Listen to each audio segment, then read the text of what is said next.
శుభోదయం మిత్రులారా, వార్తా కథనాలపై విశ్లేషణ కార్యక్రమం టీజీటీవీ మార్నింగ్ న్యూస్ కు స్వాగతం. నేను మీ journalist Satya. Welcome back to TGTV. 17 రోజుల విరామం తర్వాత ఈరోజు మళ్ళీ వార్తలతో మీ ముందుకు వస్తున్నాం. మంథని నియోజకవర్గంలో ప్రశ్నించే గొంతును ఏ విధంగా అణచివేయడానికి ప్రయత్నాలు జరుగుతూ ఉన్నాయో, అసలు ఈ 17 రోజుల విరామానికి కారణం ఏంటి, ఈ కేసులేంటి, దాని వెనుక సూత్రధారులు ఎవరు, పాత్రధారులు ఎవరు అనేటి అన్నింటిని కూడా త్వరలోనే మేము ముందుకు తీసుకురాబోతాం. ఆధారాలతో సహా ముందు పెడతాం. ప్రతిపక్షం ప్రశ్నిస్తే అధికార పక్షం అభివృద్ధి పనులతోటి సమాధానం చెప్పాలి, కానీ ఇక్కడ అణచివేతలతోటి, అక్రమ కేసులతోటి, మరి ఇక్కడ అరెస్టులతోటి, పోలీసు బూటు కాళ్ళతోటి అణచివేసే ప్రయత్నం ఏదైతే జరుగుతూ ఉన్నదో అదే 2014 రిపీట్ కావడానికి నాంది కాబోతా ఉన్నది. ఇప్పటికే మంథని ప్రజలకు ఒక స్పష్టమైన అవగాహన వచ్చింది. వారికి మరింత అవగాహన కల్పించడానికి టీజీటీవీ నిరంతరం పనిచేస్తూనే ఉంటది. మీరు ఎన్ని అక్రమ కేసులు పెట్టినా, జైల్లో నిర్బంధించాలని ప్రయత్నం చేసినా దాన్ని ఖచ్చితంగా మేము మా ప్రయత్నాన్ని కొనసాగిస్తూనే ఉంటాం.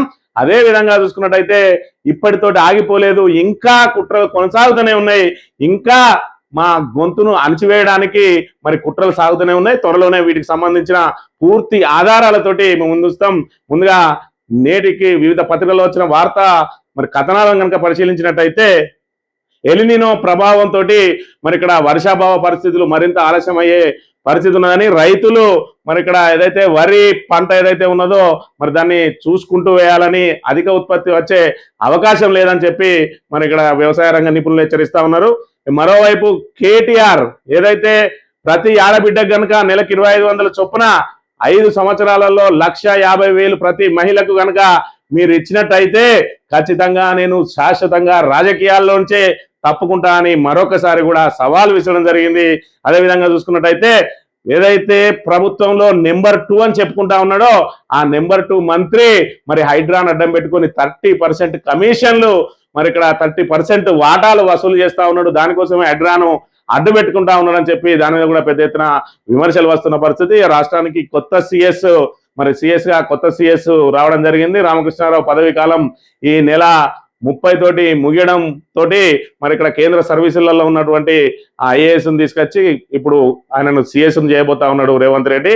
అదేవిధంగా రామకృష్ణారావును కూడా ఏదైతే ప్రత్యేక సిఎస్ గా పెట్టుకొని తన సలహాదారులుగా పెట్టుకుంటానికి ప్రయత్నం చేస్తా ఉన్నాడు. ఈ అయోధ్య ట్రస్ట్ కు సంబంధించి అనేక అవకతవకలు జరిగినాయి. సుమారు 79 లక్షల రూపాయలను మరి ఇక్కడ సిట్ రికవర్ చేసింది. అదేవిధంగా 40 రోజుల్లో 70 సార్లు చోరీ జరిగినట్టుగా వాళ్ళు గుర్తించిన అంశాన్ని కూడా మనం ఇక్కడ ప్రధానంగా గమనించవచ్చు. వార్తా కథనాలను కనుక పరిశీలించినట్లయితే ముందుగా నమస్తే తెలంగాణలో మినిస్టర్ 30% నాడు కాంగ్రెస్ హయాంలోనే భూ క్రమబద్ధీకరణ రూపాయలు 9,27,00,000 చెల్లించిన ఎన్విఎన్ కన్స్ట్రక్షన్ సంస్థ విచారణ తర్వాత అది ప్రైవేట్ భూమిగా తేల్చిన హైకోర్టు తాజాగా అది ప్రైవేట్ భూమి అని ప్రభుత్వం అఫిడవిట్ 30% వాటా కోసం నెంబర్ 2 మంత్రి కొడుకు స్కెచ్ మంత్రిని కలవాలని అధికారుల హుకుం. హైడ్రా దమ్కి స్టే ఉన్న 13.17 ఎకరాలు స్వాధీనం చేసుకున్న హైడ్రా 24 గంటల్లో యథాతథ స్థితికి తేవాలని హైకోర్టు ఆదేశం. అప్పీల్కి వెళ్తామన్న హైడ్రా అంతలోనే వెనుకంజ. హైడ్రా అనేది ఏం చేస్తా ఉన్నది, రేవంత్ రెడ్డి మానస పుత్రిక హైడ్రా. ఈ హైడ్రా ద్వారా ఏం జరగబోతా ఉన్నది అనేది ఆయననే స్వయంగా చెప్పిండు.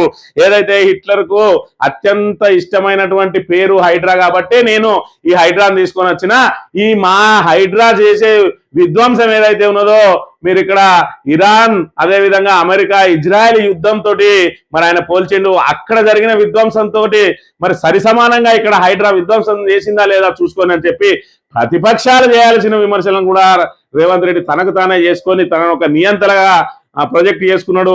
ఎస్ హిట్లరే నాకు ఆదర్శం అని చెప్పుకున్న పరిస్థితిని చూస్తా ఉన్నాం.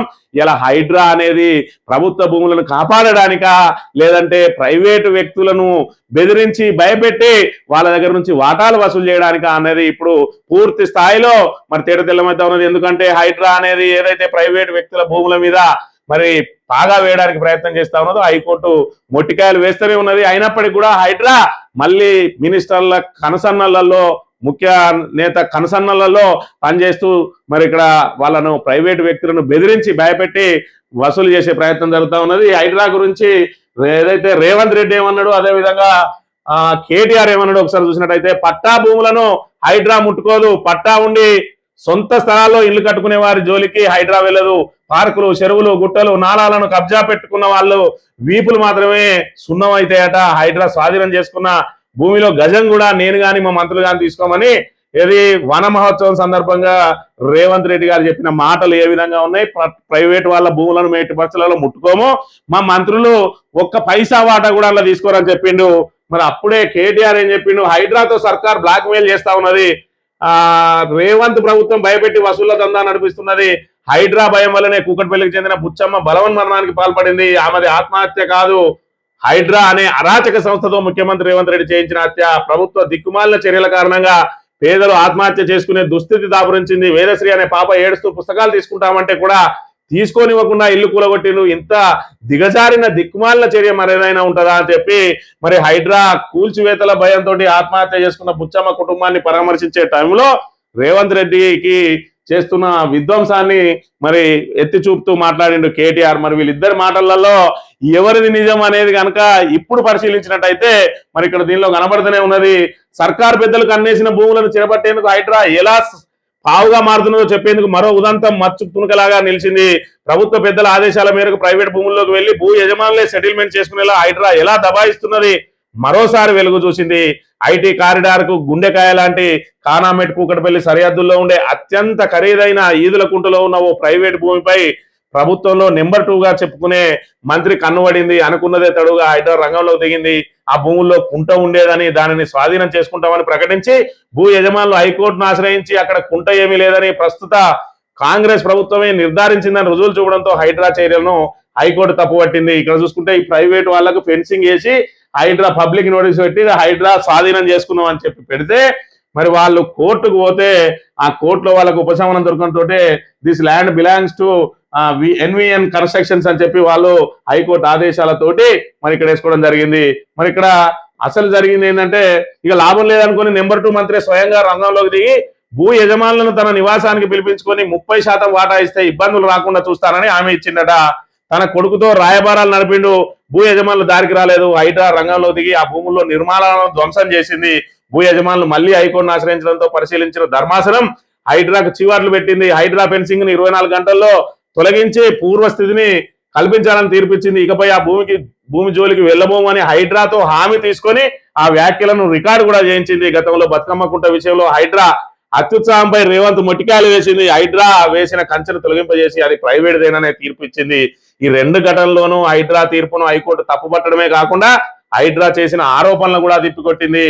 మరి ఇక్కడ చూసుకుంటే ఏదైతే ఆల్రెడీ హైడ్రా దాన్ని ఆక్యుపై చేసుకోవడానికి ప్రయత్నం చేస్తే వాళ్ళు కోర్టుకు పోతే కోర్టు వీళ్ళకి ఆర్డర్ ఇస్తే మరి వీళ్ళు ఏదైతే ఇక ఏం చేయలేమని చెప్పి వీళ్ళను రాయబారానికి పిలిచినట్టు పిలిచి ఆ భూమిలో 30% నాకు ఇచ్చినట్టు అయి ఉంటే నీకు హైడ్రా ఎలాంటి ఇబ్బందులు లేకుండా చూస్తా అంటే మేము డబ్బులు పెట్టుకున్న భూమిని మీకెందుకు అప్పనంగా ఇవ్వాలి అని చెప్పి వాళ్ళు ససేమిరా అంటే మళ్ళీ హైడ్రా రంగంలో దిగి వాళ్ళు ఉన్న నిర్మాణాలన్నింటినీ కూడా కూల్చేసిందట. వాళ్ళు మరి కూల్చేసి ఈ విధంగా ఫెన్సింగ్ వేసి ఇది మాదే అని మళ్ళీ పెట్టుకోవడంతో వీళ్ళు మళ్ళీ హైకోర్టుకు పోవడం, హైకోర్టుకు ఆధారాలన్నీ సమర్పించడం, హైకోర్టు మొట్టికాయలేసిన కాదు ఇంకోసారి వాళ్ళ జోలికి పోమని చెప్పి వాళ్ళతోటి హామీ తీసుకొని అన్నిటిని కూడా రికార్డెడ్ చేసి పెట్టిందట. అంటే హైడ్రా ఎన్నడూ కూడా వాళ్ళ దగ్గరికి పోకుండా చేసింది. మరి ఇక్కడ రేవంత్ రెడ్డి చెప్పింది ఏంటిది, ప్రైవేటు వ్యక్తుల భూములకు అసలు పోము అని అన్నాడు. ఏదైతే హైడ్రా స్వాధీనం చేసుకున్న భూములలో 1% కూడా తీసుకోమన్నాము.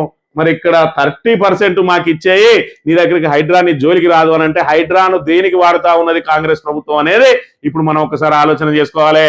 ఇప్పటికే ప్రతిపక్షం బీఆర్ఎస్ చెప్తూనే ఉన్నది హైడ్రా అనేది కేవలం ఇక్కడ పేద మధ్యతరగతి వాళ్ళని అందరినీ కూడా బెదిరించి వాళ్ళని అక్కడి నుంచి లేపేయడానికి తప్ప మరి ఇక్కడ ఏదైతే ఉన్న వాళ్ళను వాళ్ళు ఏం చేయరు.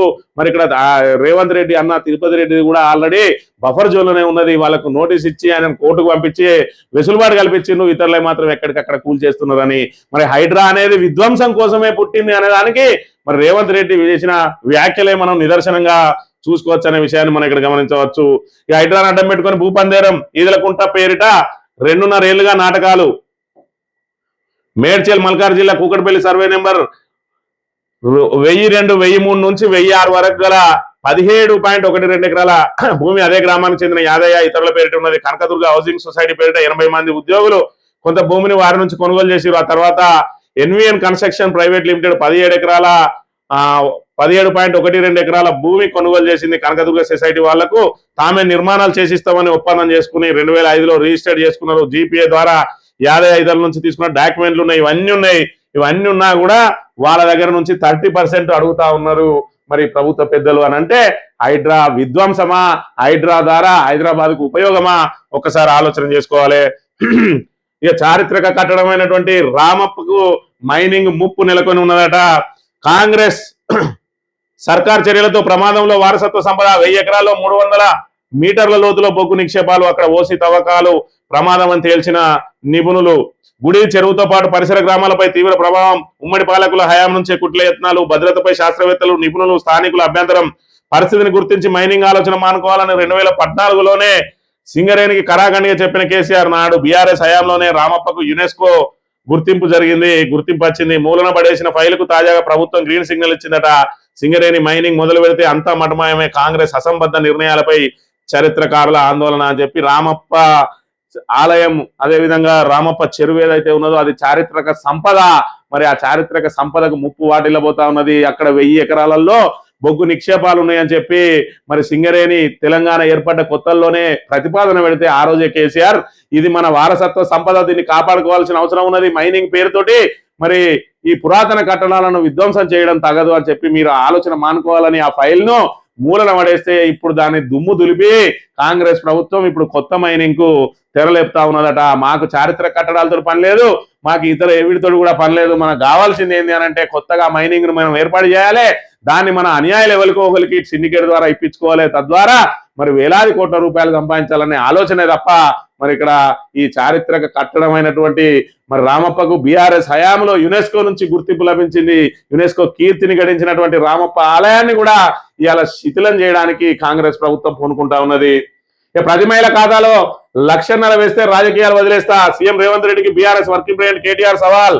మహిళలను కోటీశ్వరులు చేస్తారని ప్రగల్భాలు చాలించు. కాంగ్రెస్ పాలనలో ఎన్నికలప్పుడే రైతు బంధు, కాంగ్రెస్ బీజేపీలవి దొంగ మాటలు, దొంగ ఓట్లు. జూబ్లీ హిల్స్ లో బీఆర్ఎస్ ఓటమికి ఆ ఓట్లే కారణం. నిజాయితీగా వేసే ఓట్లతో మళ్ళీ కేసీఆర్ ముఖ్యమంత్రి. పరిగిలో ఎస్ఐఆర్ బీఆర్ఎస్ సభ్యత్వ నమోదు, బిఎల్ఏలకు శ్రేణులకు కేటీఆర్ దిశానిర్దేశం అని చెప్పి మరి ఏదైతే బీఆర్ఎస్ ఈ ఓటుకు సంబంధించి ఎస్ఐఆర్ ఏదైతే ఉన్నదో ఓటర్ల సవరణ ప్రక్రియ, ఇప్పుడు ఓటర్లందరూ కూడా ఖచ్చితంగా ఓటు నమోదు చేసుకోవాలి. ఇప్పుడు ఇది కొత్త ఓటు లాగానే భావించాలి. 2002లో ఓట్లున్న వాళ్ళకు అనుబంధంగా ఉన్న కుటుంబాలకు మాత్రమే ఓట్లు వస్తాయి, లేదంటే ఎక్కడ ఓటు ఉన్నది అనేది మనం ప్రూవ్ చేసుకోవాలి. మనం కనుక ఏదైతే జూలై 25 లోపల కనుక మనం ఫారం వాళ్ళు ఇచ్చిన ఎన్యూమరేటర్లు ఇచ్చిన ఫారం ఏదైతే ఉన్నదో వాటిని కనుక ఫిల్ చేసి అందించకపోతే ఓటు కోల్పోయే ప్రమాదం ఉంటది. కాబట్టి ఖచ్చితంగా అందరూ కూడా ఖచ్చితంగా ఓటర్ నమోదు చేసుకోవాలి. ఇది కొత్త ఓటు లాగానే భావించాల్సిన అవసరం ఉన్నది. దీని మీద బీఆర్ఎస్ విస్తృత ప్రచారం కల్పిస్తా ఉన్నది. ప్రతి నియోజకవర్గంలో మరి ఇక్కడ ఏదైతే సభలు పెట్టి ఎస్ఐఆర్ గురించి పూర్తి స్థాయిలో వివరిస్తా ఉన్నది బీఆర్ఎస్. దీనిలో కాంగ్రెస్ అనేది మరి వెనుకబడి ఉన్నది, అక్కడక్కడ నామమాత్రంగానే సభలు పెట్టింది. మరి ఇక్కడ చూసుకున్నట్టయితే బిఎల్ఓలతోటి గుర్తింపు పొందిన పార్టీలకు సంబంధించిన బిఎల్ఏలు బూత్ లెవెల్ ఏజెంట్స్ ఎవరైతే ఉన్నారో వాళ్ళు కూడా అధికారికంగా వాళ్ళ ఎంబడి మరి ఎన్యూమరేటర్లు ఎంబడి వాళ్ళు వెళ్ళవచ్చు. ఇంటింటికి వెళ్ళి ఆ ఇంట్లో వాళ్ళ ఓటు కోల్పోకుండా వాళ్ళకు ఏం చేయాలి, అది ఎట్లా ఫీల్ చేయాలి అన్ని కూడా మరి సహాయం అందించడానికి ఇటు బీఆర్ఎస్ అదేవిధంగా ఇటు కాంగ్రెస్ మరి వాళ్ళ ఏజెంట్లను కూడా పంపిస్తా ఉన్నది. బీఆర్ఎస్ అయితే ఒక అడుగు ముందుకేసి ఏదైతే డూప్లికేట్ ఓట్లు ఉండకుండా, దొంగ ఓట్లు ఉండకుండా ప్రయత్నం చేస్తూనే అసలైన ఓటర్ల ఓటు కోల్పోకుండా కూడా మరి ఇక్కడ దాని మీద కఠినంగా చర్యలు తీసుకోబోతా ఉన్నది. దాని బట్టి కసరత్తు చేస్తా ఉన్నది. ఏ విధంగా మరి మనం ఆ ఓటర్లకు ఆ ఓట్లు డూప్లికేట్లు ఏ విధంగా మనం గుర్తించాలి, అదేవిధంగా చనిపోయిన వాళ్ళ ఓట్లు ఏ విధంగా గుర్తించాలి, అదే విధంగా వీళ్ళందరికీ ఏ ఫారం నింపియాలి, ఎట్లా నింపియాలి, 2002 ఏదైతే ఓటర్ లిస్ట్ ఉన్నదో దాన్ని ఏ విధంగా మరి వీళ్ళని గుర్తించాలని కూడా పూర్తి స్థాయిలో శిక్షణ ఇచ్చి మరి బిఎల్ఏలను మరి ఇక్కడ ఏదైతే ఓటర్ల దగ్గరికి పంపిస్తా ఉన్నది. ఈ సందర్భంగా మాట్లాడుతూ మరి ఇక్కడ ప్రగల్భాలు వలికిను 6 గ్యారంటీలు అమలు చేస్తాం 100 రోజులలోనే అని మరి 2.5 ఏళ్ళు అయిపోయింది, 3 ఏళ్లకు దగ్గరికి వచ్చింది, ఇప్పటి వరకు అతి లేదు గతి లేదు. మీరు ఇవన్నీ మాట వదిలే 6 గ్యారంటీలు కనీసం మహిళలకు ఇస్తా అన్నటువంటి ఒక్కో మహిళకు 1,50,000 రూపాయలు కనుక నువ్వు ఇచ్చినట్టయితే శాశ్వతంగా రాజకీయాల్లోంచి తప్పుకుంటా అని చెప్పి కేటీఆర్ సవాల్ చేస్తున్న పరిస్థితి మనం ఇక్కడ గమనించవచ్చు. ఎందుకంటే ఇవాళ రేవంత్ రెడ్డి ఏం చేయబోతా ఉన్నాడు అని అంటే ప్రభుత్వ సొమ్మునే మరి ఓటర్లకు ప్రలోభాలుగా పెట్టే ప్రయత్నం చేయబోతా ఉన్నాడు. రాబోయే ఎలక్షన్లకు ముందు మరి ఇక్కడ గతంలో ఏదైతే బీహార్ లో జరిగింది, ఆ నితీష్ కుమార్ ప్రతి మహిళ అకౌంట్ లో కూడా 10,000 రూపాయలు వేసిందట. ఈయన కూడా 4 నెలయో 5 నెలయో మరి ఇక్కడ 2,500 చొప్పున ప్రతి మహిళకు అకౌంట్లలో వేసి వాటిని మరి ఇక్కడ ఏదైతే ప్రలోభాలుగా వాడుకునే ప్రయత్నం చేస్తా ఉన్నాడు. ఇక నుంచి మేము ఖచ్చితంగా మీకు నెల 2,500 ఇస్తాం, మా ప్రభుత్వం రాగానే మేము ఇప్పటి వరకు అన్ని సెటిలైట్ చేసినామని చెప్పి దొంగ మాటలు చెప్పి అవకాశం ఉన్నాయి. కాబట్టి నువ్వు 5,000 10,000 ఇచ్చుడు కాదు, ఖచ్చితంగా ప్రతి మహిళకు 1,50,000 ఇవ్వాల్సిందే. ఆ 1,50,000 ఇస్తే మేము ఖచ్చితంగా రాజకీయాల నుంచి తప్పుకుంటా అని చెప్పి సవాల్ చేస్తా ఉన్నాడు. అంటే రేవంత్ రెడ్డి రేపటి రోజున చేయబోయే కుట్రలు ఏవైతే ఉన్నాయో, ప్రభుత్వ సొమ్మును ఎరగా వేసి కాంగ్రెస్ కు ఓట్లు పారించుకునే ప్రయత్నం ఏదైతే చేయబోతా ఉన్నాడో దాన్ని ముందే గుర్తించినటువంటి కేటీఆర్ ముందే చెప్పేస్తా ఉన్నాడు, నువ్వు 10,000 20,000 ఎలక్షన్ల ముందు ప్రభుత్వ సొమ్మునేసి మరి ఇక్కడ ఓటర్లను ప్రలోభ పెట్టి మళ్ళీ వాళ్ళను మోసం చేసే ప్రయత్నం ఏదైతే చేయబోతా ఉన్నావో, నీ 10,000 20,000 కాదు 1,50,000 ఇయ్యి, మేమే తప్పుకుంటామని చెప్తా ఉన్నాడు. మరి 1,50,00,000 మహిళలకు 1,50,000 రూపాయలు వేసే మరి సత్తా రేవంత్ రెడ్డి దగ్గర ఉన్నదా? అసలు ఈ 6 గ్యారంటీలను అమలు చేసే సత్తా రేవంత్ రెడ్డి దగ్గర ఉన్నదా? ఇప్పటికే రైతు బంధు వేయింది, రైతు బంధుకు రామ్ అన్నాడు, దళిత బంధుకు జై భీమ్ అన్నాడు, అదేవిధంగా బీసీ బంధు వేయింది, రైతు బీమా కూడా వేయింది, కేసీఆర్ కిట్ వేయింది, న్యూట్రిషన్ కిట్ వేయింది. మరి ఇక్కడ మాతా శిశు కేంద్రాలలో ఏదైతే ఆపరేషన్లు లేకుండా జరిగే ప్రసవాలు ఉండేది, ఇవాళ చూసుకున్నట్టయితే డాక్టర్లే లేని పరిస్థితులు ఉన్నాయి. ఇక ఏదైతే మరి ఇక్కడ శంకుస్థాపనల మీద శంకుస్థాపనలు చేస్తా ఉన్నారు, పనులు మాత్రం ప్రారంభం కాని పరిస్థితి మన నెలకొన్న పరిస్థితిని అయితే చూస్తా ఉన్నాం. ఇప్పటికే రాబోయే 3 నెలల్లో మళ్ళొక్క 21,000 కోట్ల అప్పుకు ఆల్రెడీ ఇన్నెండ్లు పెట్టుకొని కూర్చున్నది ఈ ప్రభుత్వం. కేవలం అప్పుల మీద నడిపిస్తా ఉన్నది. కొత్త నిర్మాణం లేదు, కొత్త మరి ప్రాజెక్టు లేదు, పెండింగ్ ప్రాజెక్టులు పూర్తి చేసింది లేదు, మరి పోనీ 6 గ్యారంటీలు అమలు చేసింది లేదు, 420 హామీలను నిలబెట్టుకున్నది లేదు. కానీ ఇప్పటికే 4 లక్షల కోట్లు దాటిపోయింది. మరి అప్పు అని అంటే ఏం చేస్తా ఉన్నది రేవంత్ రెడ్డి అసమర్థ ప్రభుత్వం అనే విషయాన్ని మనం అందరం కూడా ఆలోచన చేసుకోవాలి. సర్దుబాటు పేరిట స్కూళ్లకు సమాధి, 23,000 పాఠశాలను మూసివేత దిశగా సర్కార్ అడుగులు, టీచర్ల సర్దుబాటు ప్రక్రియ షురు. మరోవైపు ఎన్రోల్మెంట్ డ్రైవ్ అనాలోచిత చర్యగా టీచర్ల ఆగ్రహం, జూలైలో సర్దుబాటు చేయాలని డిమాండ్. మరి ఇక్కడ చూసుకున్నట్టయితే ఆల్రెడీ 23,000 స్కూళ్లను మూసేయబోతా ఉన్నదట రేవంత్ రెడ్డి ప్రభుత్వం. మరి గతంలో చూసుకున్నట్టయితే తండాలకు, అదే విధంగా చూసుకుంటే మరి చిన్న చిన్న గ్రామాలకు కూడా ప్రతి ఊళ్ళో స్కూల్ ఉండాలి, అందుబాటులో పిల్లలు చదువుకోవడానికి అని చెప్పి స్కూళ్ళ సంఖ్య పెంచుకుంటూ వస్తే ఇలా రేవంత్ రెడ్డి ఈ భారాన్ని తగ్గించుకోవడం కోసం ఈ మెయింటెనెన్స్ భారాన్ని, అదే విధంగా కొత్త టీచర్లకు ఇప్పుడు ఏదైతే డిఎస్సి వేయాల్సిన అవసరం లేకుండా వీళ్ళందరినీ కూడా సర్దుబాటు చేసి మరి స్కూల్ అనేది ప్రతి పల్లెలో అందుబాటులో లేకుండా చేసే కార్యక్రమం చేయబోతా ఉన్నది. విద్యకు పేదలను దూరం చేయబోతా ఉన్నది కాంగ్రెస్ సర్కార్. వాస్తవాలను దాచి ఆర్డిఎస్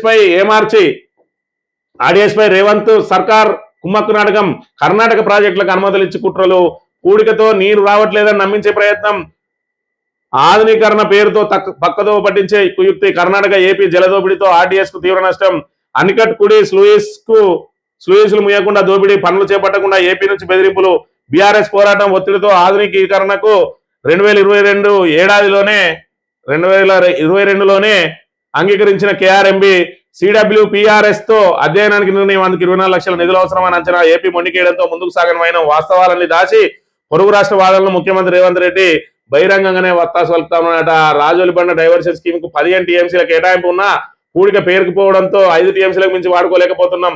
సమస్యకు కేంద్ర మంత్రి సిఆర్ పాటిల్ శాశ్వత పరిష్కారం చూపిస్తానని విశ్వసిస్తున్నాం. తుంగభద్ర డ్యాం వేదికగా సీఎం రేవంత్ రెడ్డి చెప్పిన మాట ఇది. మరి ఇందులో నిజమెంత అని సాగునీటి రంగ నిపుణులు విస్మయం వ్యక్తం చేస్తున్నారు. ఏపీ జలదోపిడీ ఆర్డిఎస్ దుస్థితి కారణం కాదా? అనికట్ మోడర్నైజేషన్ పనులు నిలిచిపోవడానికి ఏపీనే కారణం కాదా అని చెప్పి ప్రశ్నిస్తా ఉన్నారు. ఆర్డిఎస్ లో మరి 15 టీఎంసీలకు 5 టీఎంసీలే వంచి వాడుకోలేకపోతున్నాం, దానికి పూడిక తీయకపోవడం మూలంగానే ఇది జరుగుతా ఉన్నదని చెప్పి రేవంత్ రెడ్డి ఏదైతే చెప్తా ఉన్నాడో అదంతా కూడా తప్పు. ఏదైతే మీది రాష్ట్రం నుంచి నీళ్లు మనకు రాకుండా ఆగడంతో మనకు 15 టీఎంసీలు రాలేకపోతా ఉన్నాయి. మరి ఇక్కడ వాళ్ళు చేసే జలదోపిడీకి రేవంత్ రెడ్డి వత్తాసు పలకడం ఇది ఎంతవరకు మరి సమంజసం అని చెప్పి ప్రశ్నిస్తున్న పరిస్థితిని కూడా మనం ఇక్కడ చూడాలి. వచ్చే 3 నెలల్లో 21,000 కోట్ల అప్పు, జూలైలో 11,500 కోట్లు, ఆగస్టులో 4,500 కోట్లు, సెప్టెంబర్లో 5,000 కోట్లు, 3 రోజుల్లోనే 7,000 కోట్ల రుణం, ఏడాదిగా నెలకు సగటున 6,000 కోట్ల అప్పు గణాంకాల విడుదల చేసిన ఆర్బీఐ అట. మరి ఇక్కడ మళ్ళా 3 నెలలు వచ్చే త్రైమాసికంలో ఆల్రెడీ 21,000 కోట్లకు టెండర్ పెట్టుకొని ఉన్నది. ఇవి మరి ఇక్కడ నుంచి తీసుకున్నదే FRMBM పరిధిలోకి రాకుండా ఇంకా అనేక రకాలైన అప్పులు, ఎక్కడ అప్పు దొరికితే అక్కడ అప్పులకు పోతూనే ఉన్నాడు. మరి అదే విధంగా చూసుకున్నట్టయితే మెట్రో రైలుకు సంబంధించి 13,500 కోట్లు జపాన్ సంస్థతోటి అప్పు తెస్తానని చెప్పి సుమారు 250 కోట్ల రూపాయలు మరి వాడికి తగలేసిండు. మరి ఇప్పటి వరకు అది మళ్ళీ మొదటికి వచ్చింది. ఆల్రెడీ మళ్ళా మీరు దాని ప్రాసెస్ స్టార్ట్ చేయండి అన్నాడు. అంటే ఇప్పటి వరకు పెట్టిన ప్రాసెసింగ్ ఫీజు, దానికోసం ఇచ్చిన మరి కన్సల్టెన్స్ ఫీజు ఇవన్నీ కూడా గంగల కలిసినాయి. ప్రజాధనం వృధా అయింది. మళ్ళీ మొదటికి వచ్చింది. మళ్ళీ ఇక్కడ చూసుకుంటే నెలకు 6,000 కోట్ల రూపాయలు అప్పు చేసుకుంటూ వస్తా ఉన్నాడు ప్రతి నెల టంచన్గా. దీని ద్వారా మరి 2,000 పెన్షన్ 4,000 ఇస్తాడా, పోనీ రైతు బంధు టంచన్గా వేస్తా ఉన్నాడా, రైతు బీమాకి కట్టాల్సిన కిస్తీలు కట్టిండా, ప్రతి మహిళకి 2,500 ఇస్తాడా, కళ్యాణ లక్షల తులం బంగారం ఏమైనా ఇస్తాడా, మరి ఏది లేకుండానే ఈ 6,000 కోట్ల రూపాయల అప్పు ఏం చేస్తాడో, ప్రభుత్వం నుంచి వచ్చే ఆదాయం ఏం చేస్తాడో ఒక్కసారి ఆలోచన చేయాలి ప్రజలందరూ. జగిత్యాల సన్నాలకు 0, 17 వరి విత్తనాలకు దక్కని గౌరవం. తెలంగాణ వాతావరణం తట్టుకోలేని 7 రకాల విత్తనాలకే అందలం. కాంగ్రెస్ సర్కార్ ప్రోత్సాహకంపై పెదవిరుస్తున్న శాస్త్రవేత్తలు. మరి ఇక్కడ చూసుకున్నట్టయితే పండించిన ప్రతి పంటకు క్వింటాలకు 500 రూపాయల మద్దతు ధర ఇస్తా, బోనస్ ఇస్తా మద్దతు ధరతో పాటన్న రేవంత్ రెడ్డి ఏం చేసిండు, దాన్ని సన్నాలకు కుదిర్చిండు. ఇలా సన్నాలను కూడా 7 రకాలు మాత్రమే మరి వేసుకోవాలి అని చెప్తా ఉన్నారు. 17 రకాలు ఉన్నదాన్ని దాన్ని 7 రకాలు కుదిర్చిండు. తెలంగాణలో అనుకూలంగా లేదు పంట, అది ఒకవేళ పండినా కూడా దిగుబడి వచ్చే అవకాశం లేని ఆ 7టికి ఇస్తా అంటే రైతులు ఎవరు కూడా వేయరు. కాబట్టి మనం బోనస్ ను మరి బోగస్ చేసుకోవచ్చు అనేది ఆలోచన ఒకటైతే, రెండోది కనీసం మరి పండించిన ప్రతి గింజను కొంటామని చెప్పి, గింజతో పాటు బోనస్ ఇస్తామని చెప్పి మరి నమ్మబలికిన రేవంత్ రెడ్డి అలా కేంద్రం ఎంత కొంటే మేమే అంత కొంటాం, మేము కూడా అంతే కొంటామని చెప్పి రైతులను నట్టేట ముంచబోతా ఉన్న పరిస్థితిని కూడా చూస్తా ఉన్నాం. సాక్షి దినపత్రిక విషయానికి వస్తే ఖరీఫ్ బహుపరాక్, రాష్ట్రానికి కేంద్ర ప్రభుత్వం ఎల్నినో హెచ్చరిక, వరి దిగుబడి తగ్గే అవకాశం ఉందన్న ICAR, పంట సాగు అధికంగా ఉండే జిల్లాల్లో ముందస్తు కార్యాచరణకు సూచన. వర్షాలు ఆలస్యమైతే స్వల్పకాలిక వరి రకాలు ఎంపిక చేసుకోవాలంటున్న క్రీడా.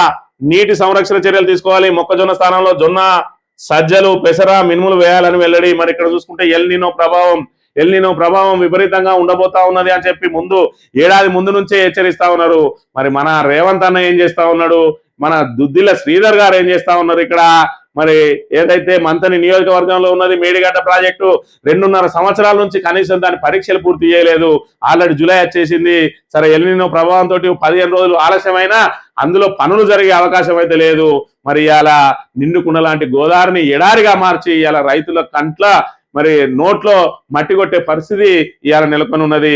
ఇవాళ తెలంగాణ రాష్ట్రానికి సంబంధించిన వ్యవసాయ సాగునీటితో పాటు తాగునీటి అవసరాలన్నీ తీర్చగలిగేటువంటి కాళేశ్వరం ప్రాజెక్టు మీద కుట్రలు అన్నీ ఇవాళ ఎక్కడికక్కడ ఎడారిగా మార్చిందో ఆ ప్రభావం అంతా కూడా రైతుల మీద పడబోతా ఉన్నది. కరువు తాండవించబోతా ఉన్నది. మరి ఇక్కడ వ్యవసాయ రంగ నిపుణులు కూడా చెప్తా ఉన్నారు, ఎల్నినో తోటి మరి ఆలస్యంగా పనులు ప్రారంభమవుతాయి, మరి వరికి సరిపడా నీరు అందకపోవచ్చు, దానికి ప్రత్యామ్నాయంగా మరి ఏర్పాట్లు చేసుకోరు అని చెప్పి మరి హెచ్చరిస్తున్న పరిస్థితిని కూడా మనం ఇక్కడ చూడవచ్చు.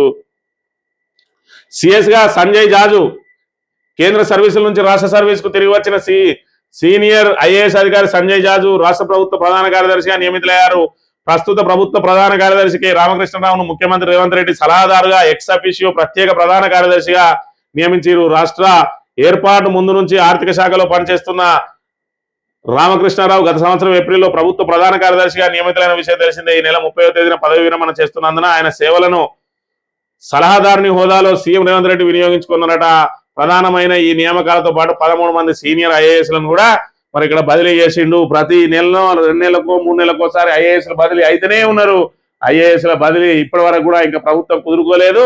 అందులో ఉన్న ఇంకా 2 మంత్రిత్వ శాఖలు ఖాళీగానే ఉన్నాయి. వాటిని ఫిల్ చేయడానికి కూడా ఇవాళ ప్రభుత్వం ముందుకు రావడం లేదనే విషయాన్ని మనం ఇక్కడ గమనించాలి. ఆల్రెడీ 3 సంవత్సరాలు అయిపోతా ఉన్నది. ఇంకెన్నడూ మరి వీళ్ళు చేస్తారన్న విషయాన్ని కూడా మనం చూడాలి. మూసీ నిర్వాసితులకు డబుల్ బెడ్రూమ్ ఇల్లట. నెక్లెస్ రోడ్ లో మూసీ ఎక్స్పీరియన్స్ సెంటర్ అధికారులకు సీఎం రేవంత్ రెడ్డి ఆదేశం. మూసీ రివర్ ఫ్రంట్ ప్రాజెక్టుపై సమీక్ష. మూసీ పరివాహక ప్రాంతంలో ఉన్న వారికి డబుల్ బెడ్రూమ్ ఇల్లు కేటాయించేలా చర్యలు తీసుకోవాలని ముఖ్యమంత్రి రేవంత్ రెడ్డి అధికారులను ఆదేశించారు. శుక్రవారం MCHRD బోధి పెవిలియన్ లో మంత్రి పొంగులేటి శ్రీనివాసరెడ్డి, MP వేం నరేందర్ రెడ్డితో కలిసి మూసీ రివర్ ఫ్రంట్ పై సీఎం సమీక్ష నిర్వహించినట. మొత్తానికైతే మూసీని మాత్రం వదలం మేము దాన్ని సుందరీకరణ చేసే పెడతాం, ఖచ్చితంగా 1,50,000 కోట్లు ఖర్చే చేస్తాం, దానికోసం ఎన్ని అప్పులైనా చేస్తాం, అది ఎంతమందినైనా నిర్వాసితులను చేస్తాం. కానీ మాకు ఇవాళ మరి రైతులకు సంబంధించి యూరియా మీద కానీ, అదేవిధంగా ఇవాళ ఎల్నినో ప్రభావంతో రైతులు పెట్టుకునే పడబోయే ఇబ్బందులకు ప్రత్యామ్నాయ ఏర్పాట్ల గురించి కానీ, అదేవిధంగా మరి ఇక్కడ మహిళలకు ఇస్తాను 2,500 కానీ, 6 గ్యారెంటీల అమలు గురించి కానీ, మరి ఇక్కడ 420 హామీలు ఇచ్చినవని అవన్నిటిని కూడా పక్కకు పట్టించిండు. మూసి మీద మాత్రమే పడ్డాడు రేవంత్ రెడ్డి. ఎందుకో మరి అందరు కూడా అర్థం చేసుకోవాల్సిన అవసరం ఉన్నది. ఇదేంటి సార్, 4,000 బూతులకు చేరని ఎన్యూమరేషన్ ఫారాలు, చదువు సాంకేతికత లేని వారికి బాధ్యతలు, ఓటర్లకు సాయం చేయలేని స్థితిలో బిఎల్ఓలు, 2002 ఓటర్ జాబితాలో పేరు వెతకడంలో వైఫల్యం, అవగాహనలో రాజకీయ కార్యకర్తలే మెరుగు, రాజధానిలో ఓటొక చోట ఉండేది మరొక చోట, లక్షల మందికి ఏం చేయాలో చెప్పేవారు లేరు, ఎంత భారమో ఎంత కాలమో స్పష్టత లేదు, నిమ్మకు నీరెత్తినట్లు బిఎల్ఓల ప్రవర్తన, డెడ్ లైన్ ముంచుకొచ్చాక సంక్షోభ పరిస్థితి, ఏ రోజుకు ఆ రోజు నివేదికలు తెప్పిస్తేనే మంచిది. మరి ఇక్కడ బిఎల్ఓలను ఎవరిని పెట్టిండ్రు, ఇక్కడ చూసుకుంటే 20 ఏళ్ళుగా ఆఫీస్ బాయ్గా పనిచేస్తాడట. మరి వాళ్ళకి ఏది ఛాయ్ నీళ్లు స్నాక్స్ ఇవ్వడం మాత్రమే నాకు తెలుసు. బిఎల్ఓ డ్యూటీ చేసిండు. యాప్లో వివరాలు ఎలా నమోదు చేయాలో, 2002 జాబితాలో పేరు ఎలా చూడాలో నాకు తెలియడం లేదు సార్. నేను ఈ పని చేయలేనంటే వినిపించుకునేవారు లేరు. మొబైల్లో వాట్సాప్ షార్ట్స్ రీల్స్ చూడడం తప్ప నాకు మరి అవి యాప్ను వాడడం తెలియదు అని చెప్పి మరి ఏదైతే ఆఫీస్ సబార్డినేట్ అంటే ప్యూన్, ఆ ప్యూన్లకు కూడా బిఎల్ఓలు ఇచ్చిండ్రు. అంటే ప్రభుత్వం ఇవాళ ఏదైతే ఎన్నికల కమిషన్ ఒక నిర్ణయం తీసుకున్నదో దానికి సంబంధించినటువంటి సిబ్బందిని మరి ఎలాంటి ఇబ్బంది లేకుండా అందించాల్సిన బాధ్యత సర్కార్ మీద ఉంటది. మన రేవంత్ అన్న సర్కార్ ఇవాళ ఓటర్లు మరి ఇక్కడ ఓటు లేకపోతే అనేక సంక్షేమ పథకాలు కూడా వచ్చే అవకాశం ఉన్నది. ఇవాళ ఓటు లేకపోతే ఆధార్ పోతుంది, ఆధార్ పోతే మరి ఇక్కడ రేషన్ కార్డు పోతుంది, రేషన్ కార్డు పోతే సంక్షేమ పథకాలు పోతాయి. మరి వాళ్ళ ఓటర్లకు మరి ఓటు హక్కు అనేది ఏదైతే ఖచ్చితంగా వాళ్ళది ఆ ఓటు హక్కు నిలిపే బాధ్యత సర్కారు తీసుకోవాలి. అంటే సరైన బిఎల్ఓలను నియమించాలి. మరి బిఎల్ఓలుగా ఇలాంటి మరి ఏదైతే చదువు సంధ్య లేని వాళ్ళు ఆఫీస్ బాయ్లను ఫ్యూన్లను బిఎల్ఓలుగా పెడితే వాళ్ళు యాప్లో ఏ విధంగా నమోదు చేస్తారు, మరి అది కింద మీద అయితే ఇలా ఏదైతే నిరక్షరాస్యులైన ఓటర్లు మరి ఏ విధంగా వాళ్ళ ఫారాలు నింపిస్తారు, వాళ్ళకు సహాయం ఎవరు చేస్తారు, ఇదంతా బిఎల్ఓ చేయాల్సిన పని.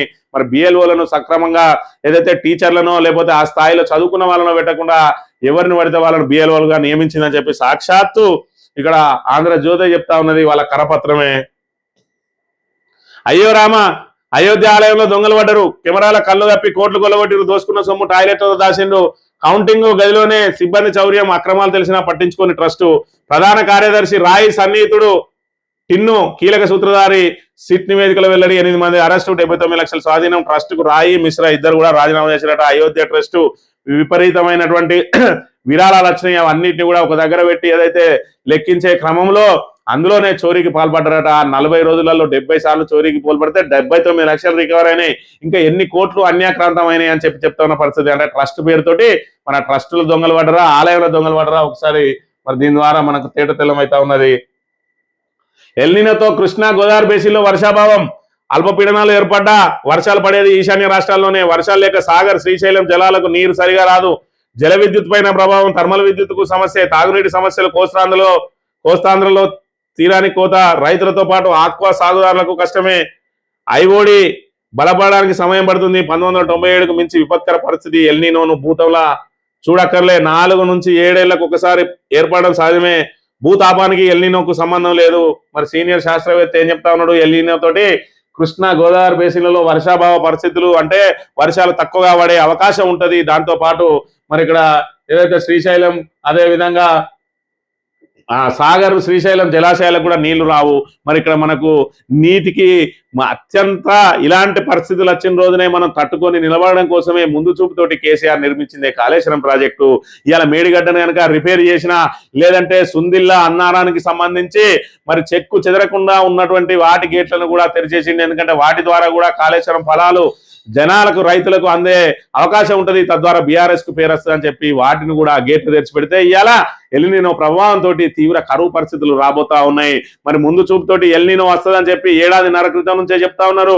అయినా కూడా ఇప్పటి వరకు ఆ మేడిగడ్డను మరమ్మతు చేసింది లేదు, అన్నారం సుందిల్ల గేట్లు కిందికి దించింది లేదు, నీటిని కాపాడింది లేదు. ఇప్పటికి కూడా రోజు 10,000 క్యూసెక్ల నీళ్లు ప్రాణహిత ద్వారా కిందికి పోతా ఉన్నాయి. వాటిని ఒడిసి పట్టుకొని మనం పైకి రిజర్వాయర్లు నింపుకోలేని దుస్థితి ఇలా కల్పించింది కాంగ్రెస్ ప్రభుత్వం. కేవలం బీఆర్ఎస్ మీద కక్ష సాధింపుతోటి రైతుల పొలాలను మరి జనాల తాగునీటిని కూడా పనంగా పెట్టడానికి వెనకాడతలేదు.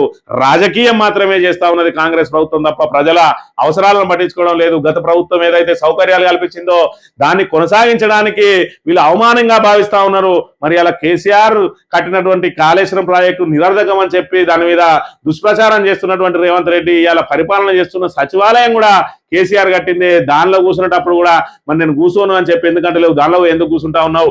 ఇవాళ ఎవరు చేసినా ప్రభుత్వ పైసలతోటే చేస్తారు. కానీ దేన్ని ప్రాధాన్యంగా తీసుకోవాలి, ఏది ఏ సమయంలో తీసుకోవాలనేదే నిర్ణయం తీసుకుంటాడే సరైన నాయకుడు. ఇవాళ కేవలం కేసీఆర్ ప్రతిష్టను మస్కపరచడానికి కాళేశ్వరాన్ని పనంగా పెట్టడం ఎంతవరకు సమంజసం ఒకసారి ఆలోచన చేసుకోవాలి. ఈనాడు దినపత్రిక విషయానికి వస్తే 40 రోజులలో 70 సార్లు చోరీ చేసిందట. ఎంత వాళ్ళనైనా వదిలేది లేదు అని చెప్పి చెప్తా ఉన్న పరిస్థితి. ఇది అయోధ్య రామాలయానికి సంబంధించి ఇక కాగిత రహిత వైద్యంతో ముందడుగు 4 లక్షల డిజిటల్ హెల్త్ ప్రొఫైల్స్ పూర్తి. సంగారెడ్డి జిల్లాలో అమలవుతున్న పైలట్ ప్రాజెక్ట్ అట. మొత్తం మన హెల్త్ ప్రొఫైల్ అంతా కూడా ఆన్లైన్ చేయడానికి మనం ఇంకా ఎక్కడికి వెళ్ళినా మనం పత్రాలు పట్టుకోవాల్సిన అవసరం లేదు. మన పేరు మీద ఒక ఐడి ఉంటుంది, ఆ ఐడి ఆన్లైన్ లో ఉంటుంది. ఆ ఐడి కనుక ఓపెన్ చేసుకున్నట్టయితే మన హెల్త్ ప్రొఫైల్ మొత్తం ఉంటుందట సంగారెడ్డి జిల్లాలో. మరి ఇక్కడ ఏదైతే దాన్ని పైలట్ ప్రాజెక్ట్ గా తీసుకున్నదో అది సక్సెస్ అయి ఉంటే రాష్ట్ర వ్యాప్తంగా కూడా అమలు చేస్తామని చెప్పి చెప్తున్న పరిస్థితి. ఇక సాగు జాగు 11.2 విస్తీర్ణంలోనే మొదలు 0.48% పరిమితమైన వరి నాట్లు. 17 జిల్లాల్లో లోటు వర్షపాతమే కారణం. ప్రభుత్వానికి వ్యవసాయ శాఖ నివేదిక. 17 జిల్లాల్లో లోటు వర్షపాతం ఇప్పటికీ మరి ఏరువాక సాగాలే. ఆల్రెడీ ఇప్పటికే తొలకరి పలకరించాల్సిందే. రైతులందరూ కూడా పంట పొలాల్లో ఉండాల్సిందే. ఒకవైపు ఎల్నినో ప్రభావంతో వర్షాలు ఆలస్యం అయితే ఉన్నది. మరోవైపు యూరియా కోసం ఇప్పటి నుంచే వాళ్ళు రైతులందరూ కూడా మరి ఇక్కడ ఏదైతే దడదడ అంటా ఉన్నది రైతులకు. ఎందుకంటే షాపులలో అమ్మాల్సిన యూరియాను యాపులలో అమ్ముతా ఉన్నది ఈ కాంగ్రెస్ ప్రభుత్వం. దాంతో అసలు యూరియా మరి దొరుకుతుందా దొరకదా, మరి వర్షాలు పడతాయా పడయా, ఇవాళ రైతు పరిస్థితి ఆగమ్య గోచరంగా అయింది. రైతును రాజును చేయడమే లక్ష్యంగా అనేక సంక్షేమ పథకాలు ప్రవేశపెట్టినటువంటి కేసీఆర్ ఏదైతే ఉమ్మడి ఆంధ్రప్రదేశ్ లో పొద్దునో 2 గంటలు రాత్రో 2 గంటలు అర్ధరాత్రిళ్ళు సమయభావం లేకుండా ఇష్టం వచ్చినప్పుడు ఇచ్చే కరెంటును 24 గంటల ఉచిత విద్యుత్ అందించిండు వ్యవసాయ మోటార్లకు. దాంతో రైతు తనకు ఏదైతే నచ్చిన సమయంలో వెళ్ళి మోటార్ ఆన్ చేసుకొని నీళ్లు మడులు దడుపుకొని ఆ తర్వాత ఇంటికి వచ్చేది. ఇవాళ మళ్ళీ పాత పరిస్థితులే రాబోతా ఉన్నాయి. మరోవైపు కాళేశ్వరం లాంటి బృహత్తరమైన ప్రాజెక్టు ద్వారా సుమారు 200 కిలోమీటర్లు నీరు నిల్చుంటే భూగర్భ జలాలన్నీ కూడా పెరిగి ఉండే. ఇవాళ మళ్ళీ బోర్లు వేసుకుంటే మరి భూగర్భ జలాలన్నీ కూడా అడుగంటిపోయినాయి. అయినా కూడా ఇంకా మేడిగడ్డను ఎందుకు రిపేర్ చేస్తలేదు కాంగ్రెస్ ప్రభుత్వం? కేవలం బీఆర్ఎస్ ను మరి ఇక్కడ బదనాం చేయడానికి, కేసీఆర్ ప్రతిష్టను దిగజార్చడం కోసం ఇవాళ ఈ రైతుల మరి పొలాలను సాగునీటిని మరి ఇక్కడ ప్రజల తాగునీటిని కూడా పనంగా పెట్టాల్సిన అవసరం ఉన్నదా? ఇవాళ ప్రాణహితర ఇప్పుడు కూడా 10,000 క్యూసెక్ల నీళ్లు పోతా ఉంటే మరి కింది రాష్ట్రం ఒడిసిపట్టుకునే ప్రయత్నం చేస్తా ఉంటే మనం మాత్రం వృధాగా ఎందుకు వదిలేయాలి? ఇవాళ ఎల్నినో కరువు రాబోతా ఉన్నదని తెలిసి కూడా ఆ నీటిని ఏ విధంగా మనం పైకి పంపుకోవాలనే ఆలోచన లేకుండా చేస్తా ఉన్నది రేవంత్ రెడ్డి ప్రభుత్వం.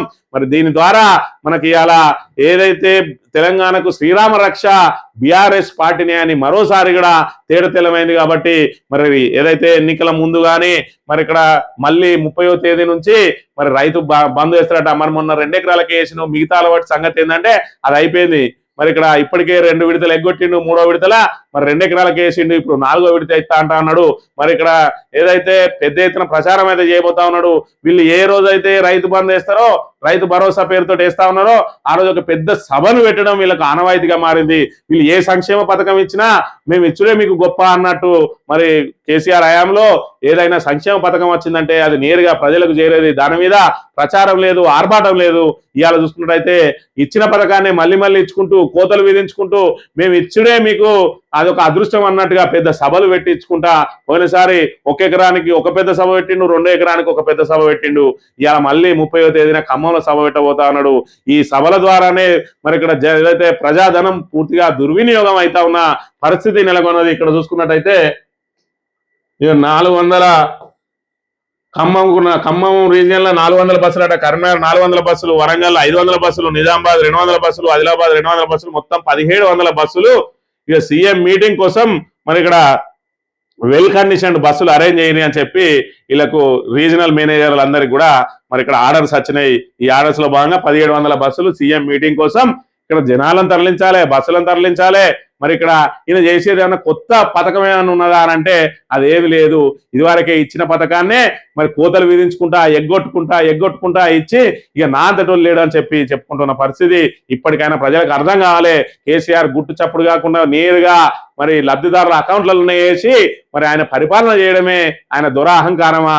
ఇవాళ ఈయనే గుచ్చం వేసినట్టు అందరినీ అడిగి పిలిపించుకొని మరి నేను ఇస్తాను చూడురి నా ఏషన్ చూడు అని చేసే ఈ రేవంత్ రెడ్డి దురహంకారమా? ఒక్కసారి ఆలోచన చేసుకోవాలని కోరుతూ ఇది ఈ రోజు మార్నింగ్ న్యూస్ తెలియగలుగుతాను. Thank you very much.